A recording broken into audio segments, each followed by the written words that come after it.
1988 അപ്രതീക്ഷിതമായി തിരുവനന്തപുരം കോർപ്പറേഷൻ്റെ മേയറായതാണ് ശ്രീ ജയൻ ബാബു.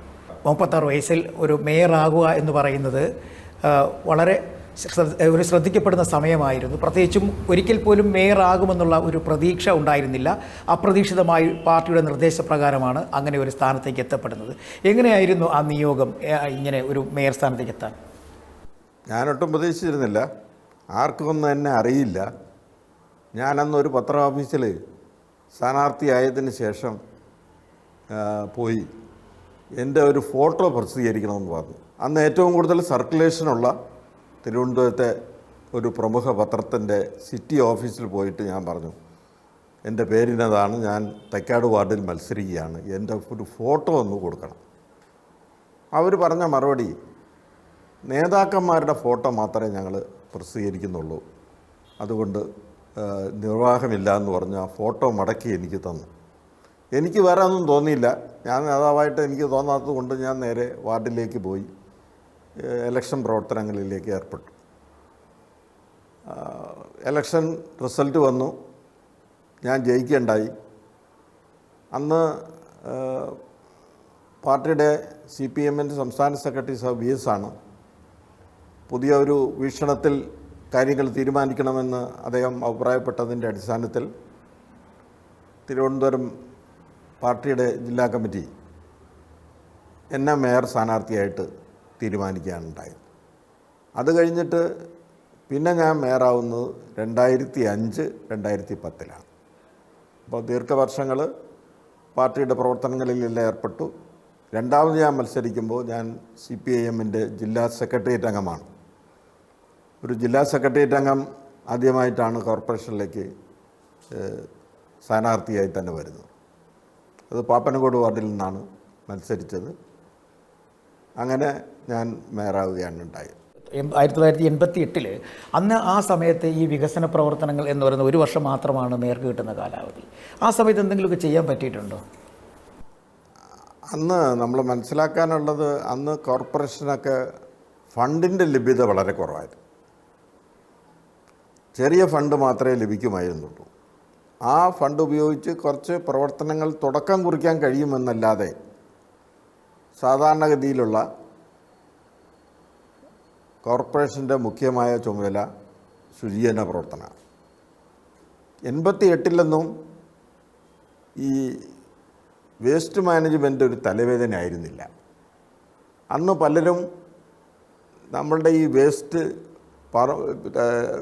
തോട്ടങ്ങളിലൊക്കെ ഇടാൻ വേണ്ടി ഞങ്ങൾക്ക് 2 ലോഡ് ഈ വെജിറ്റബിൾ വേസ്റ്റ് അതുപോലെയുള്ള ജൈവ വളമായി മാറ്റാവുന്ന സാധനങ്ങൾ വേണമെന്ന് ശുപാർശ ഇങ്ങോട്ട്. അതായിരുന്നു അന്ന്. പ്ലാസ്റ്റിക് ഇല്ല. 88 പ്ലാസ്റ്റിക്കിൻ്റെ അതിപ്രസരമില്ല. അതുകൊണ്ട് നമുക്ക് ഈ ചവറിൻ്റെ കാര്യം ഒരു തലവേദന ആയിരുന്നില്ല. പിൽക്കാലത്ത് അതൊരു തലവേദനയായി മാറി എന്നുള്ളതാണ്. അതാണല്ലോ ഈ നമ്മുടെ വിളപ്പിൽശാല സമരവും ഒക്കെ അത് വലിയ മാറിയത്. ശരിക്കും ആ പ്രശ്നം പരിഹരിച്ചു പോകാൻ കഴിയുമായിരുന്നത്? എളുപ്പമല്ല. അതിസാങ്കേതികമായിട്ടുള്ള സംവിധാനങ്ങളുണ്ടെങ്കിലേ ദുർഗന്ധമില്ലാത്ത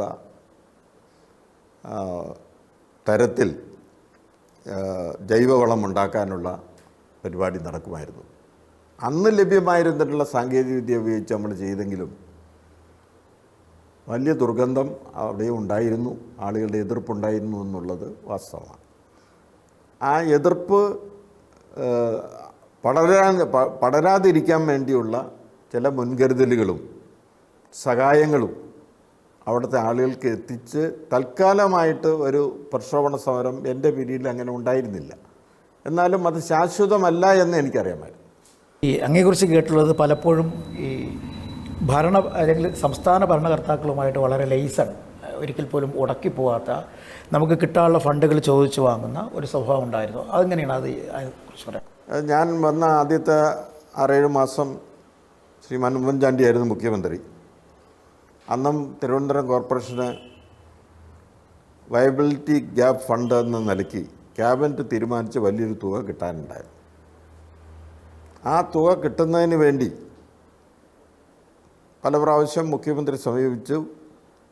അദ്ദേഹം പോസിറ്റീവായിട്ടുള്ള ഒരു നിലപാട് തന്നെ എടുത്തു. അദ്ദേഹം അങ്ങനെ ഒരു നല്ല നിലപാട് എടുത്തില്ലെങ്കിൽ ആ ഫണ്ട് കിട്ടുമായിരുന്നില്ല. ഞാൻ ചില സമയങ്ങളിൽ അദ്ദേഹത്തെ സമീപിക്കുമ്പോൾ ധൈര്യമായിട്ടിരിക്കൂ, ഞാൻ ഇടപെടാമെന്ന് പറയുകയും അദ്ദേഹം ഇടപെടുകയും ആ ഫണ്ട് ലഭ്യമാവുകയും ചെയ്യും. തുടർന്നുള്ള മറ്റ് പ്രവർത്തനങ്ങളിലെല്ലാം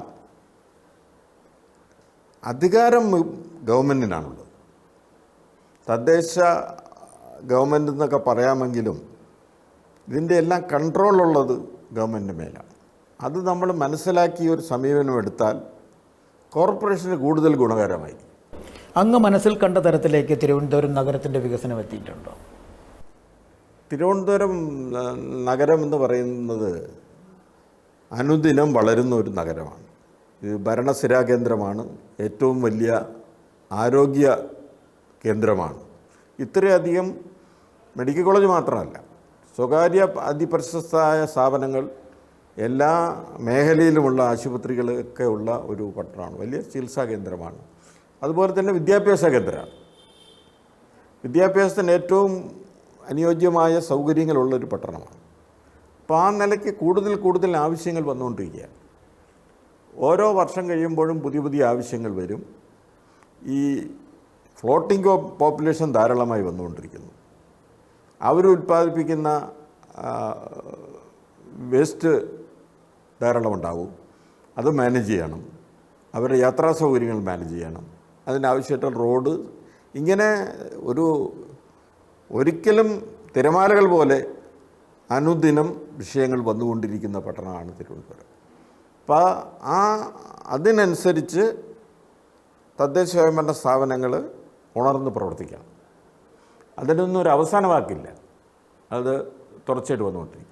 തിരുവനന്തപുരം നഗരത്തിൽ അതിന് ഏറ്റവും വലിയൊരു പ്രശ്നമായി മാറിയിരിക്കുന്ന നമ്മുടെ ജലസ്രോതസ്സുകളാണല്ലോ. ആമേഴഞ്ചാൻ തോട് ഉൾപ്പെടെയുള്ളവയിൽ അതൊരു മാലിന്യവാഹിനിയായി ഇങ്ങനെ ഒഴുകിക്കൊണ്ടിരിക്കുകയാണ്. പക്ഷേ അതിനൊന്നും ഒരു ശാശ്വതമായ ഒരു പരിഹാരത്തിലേക്ക് എത്തിച്ചേരാൻ കഴിഞ്ഞിട്ടില്ല എന്നുള്ളതൊരു വലിയ ചോദ്യചിഹ്നമായി നിലനിൽക്കും.